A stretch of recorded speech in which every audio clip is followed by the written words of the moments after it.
Students ఎలా ఉన్నారంతా? రేపు morning maths 1 exam కదా. సరే, నిద్ర లేకుండా తెగ ప్రిపేర్ అయిపోతున్నారా? సరే, ఆ ప్రిపేర్ అంతా కూడా పక్కన పెట్టి ఒకసారి వీడియో చూడండి. ఈరోజు నైట్ కానీ రేపు మార్నింగ్ కానీ చూస్తే మీరు ఎలా ప్రిపేర్ అవుతున్నారు, ఎంతవరకు క్లారిటీగా ఉందా మీకు అన్నది ఒక్కసారి రివైజ్ చేద్దాం. మీకు ఆల్రెడీ ఇంతకుముందు వీడియోలో చెప్పినట్టే ఎలా చదవాలన్నది చెప్పాను. ఒకసారి డీటెయిల్డ్గా ఈ వీడియో చూద్దాం. టాపిక్లోకి వెళ్దాం. వీడియోలోకి వెళ్తే కనుక ముందుగా మ్యాథ్స్ 1Aలో చాప్టర్ వైజ్ అనాలిసిస్ చేసుకోమని చెప్పాను కదా. వెరీ షార్ట్స్ ఎన్ని వస్తున్నాయి, షార్ట్స్ ఎన్ని వస్తున్నాయి, లాంగ్ ఆన్సర్స్ ఎన్ని వస్తున్నాయి ఒక్కసారిగా చూసుకోవాలి. అలాగే హైపర్బోలిక్ ఫంక్షన్లో ఖచ్చితంగా ఒక షార్ట్ వస్తుంది. అందులో మనకి హైపర్బోలిక్ ఐడెంటిటీస్ ఏంటి, ట్రిగ్నోమెట్రిక్ ఐడెంటిటీస్ ఏంటి, అసలు ఈ పాయింట్స్ని యూజ్ చేసుకొని ఎలా చేస్తాం, డెఫినేషన్ అడిగితే ఎలా రాయొచ్చు, డొమైన్స్ ఏంటి, రేంజ్ ఏంటి, దీన్ని యూజ్ చేసుకుంటే కనుక మనం ఈజీగా రాయగలుగుతాం.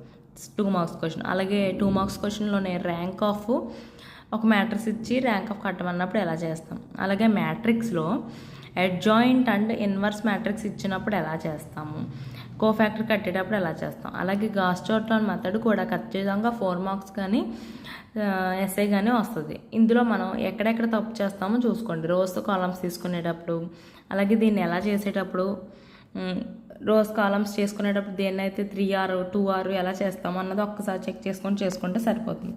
అలాగే ఫంక్షన్స్లో 5 ప్రూఫ్స్ ఉంటాయి.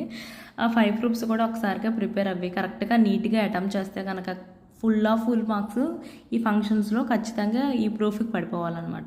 అలా ప్రిపేర్ అయితే కనుక మీకు ఈజీగా ఈ ఫంక్షన్స్ నుంచి ఫుల్ మార్క్స్ రావచ్చు, ఎస్ఎస్తో సహా, ఎస్ఎస్ అండ్ షార్ట్ ఆన్సర్స్తో సహా. అలాగే యాంగిల్ బిట్వీన్ వెక్టర్స్ ఇచ్చినప్పుడు ఎలా ఫైండ్ అవుట్ చేయాలి, దానికి ఫార్ములాస్ ఉంటాయి. ఆ ఫార్ములాస్ని మనం ఎలా యూజ్ చేసుకొని చేస్తాము. అలాగే ఇన్వర్స్ ఆఫ్ ద రియల్ ఫంక్షన్స్లో రియల్ ఫంక్షన్స్ని తీసుకునేటప్పుడు ఎలా చేస్తాం, ఈ మోడల్ సమ్స్ని ఏది ఇచ్చినా మనం రాయగలిగేటట్టు చూసుకోవాలి. ఫార్ములాస్ని బేస్ చేసుకుంటూ ఉండాలి. అసలు ఎలా చేస్తాం, ఎఫ్ ఇన్వర్స్ ఎక్స్ ఎలా చేస్తామో ఒకసారి చూసుకోండి మోడల్స్.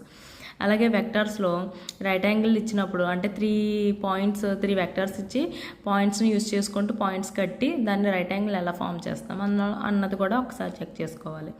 అలాగే cos 9 + sin 9 / cos 9 - sin 9 degrees = cos 36 degrees.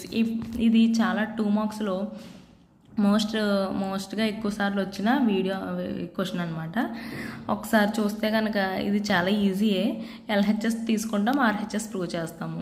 ఇది ఒకవేళ ఎవరైనా చదవకపోతే ప్రాక్టీస్ చేయండి, చదివితే కనుక ఇగ్నోర్ చేయండి. అలాగే A' ఇన్వర్స్ని కట్టేటప్పుడు ఎలా చేస్తాం, కోఫ్యాక్టర్ మ్యాట్రిక్స్లో